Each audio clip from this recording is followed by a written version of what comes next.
In 1387, the Ottoman Empire under Sultan Murad I faced a significant challenge to its growing influence in the Balkans, as Serbian resistance began to coalesce into an organized anti-Ottoman coalition. Following punitive Ottoman reprisals against Serbian villages for looting, many local troops defected to Prince Lazar of Serbia, a leader determined to defend his territories and resist Ottoman encroachment. This period marked an important moment in Balkan history as regional powers, including Serbia, Bosnia, and Albania, began to coordinate efforts against a rising imperial force, highlighting the challenges the Ottomans faced despite their recent military successes in the region.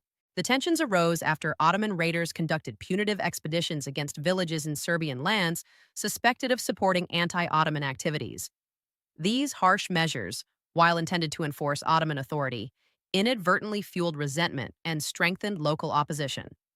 Many Serbian soldiers, previously serving under various local lords or even in Ottoman auxiliary forces, defected to Prince Lazar, who sought to unify regional forces against the advancing Ottomans. The situation underscored the delicate balance between military coercion and political loyalty in Ottoman expansion strategies.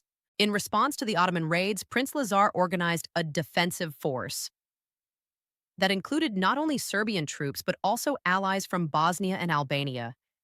This coalition represented a coordinated attempt to counter Ottoman influence in the Western Balkans and to assert regional autonomy.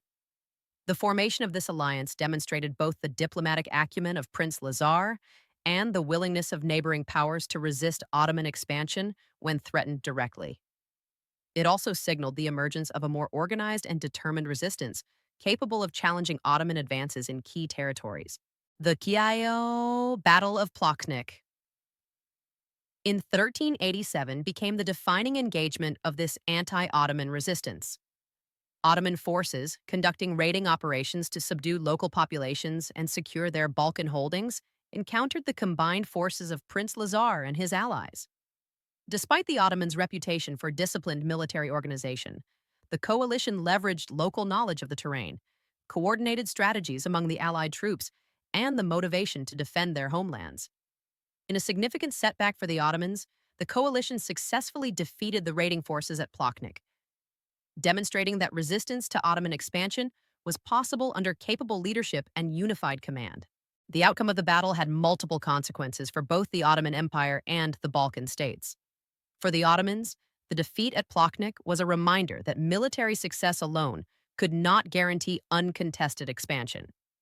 The empire faced the reality that Balkan powers could mobilize effective resistance when regional grievances aligned with capable leadership and coordinated alliances. While Murad's forces remained formidable, the battle highlighted vulnerabilities that opponents could exploit, emphasizing the need for both military strategy and careful management of conquered populations. For Prince Lazar and his allies, the victory at Plochnik was a significant political and symbolic achievement. It not only safeguarded Serbian territories temporarily, but also strengthened Lazar's position as a regional leader, capable of organizing resistance against one of the most powerful forces in the region. The alliance with Bosnia and Albania further reinforced the notion that collaboration among Balkan states could challenge Ottoman authority, at least in localized contexts, and delay further expansion. This victory emboldened other local rulers to consider resistance or negotiation from a position of greater leverage. The battle also had broader strategic implications.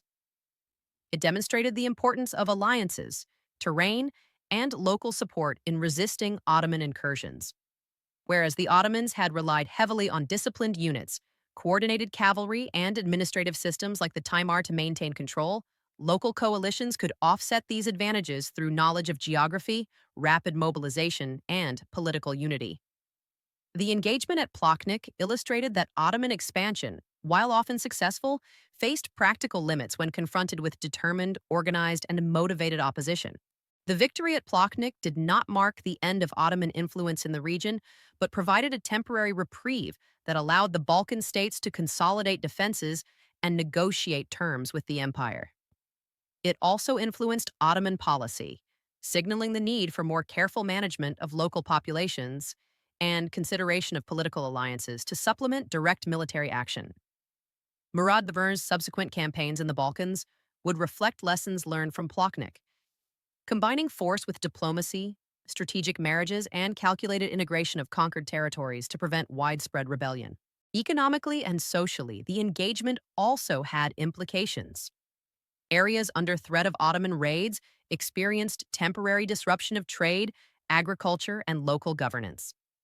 The success of Prince Lazar's coalition in defending key regions allowed local economies to recover and maintain continuity of social structures, reinforcing loyalty to regional leadership and resistance networks.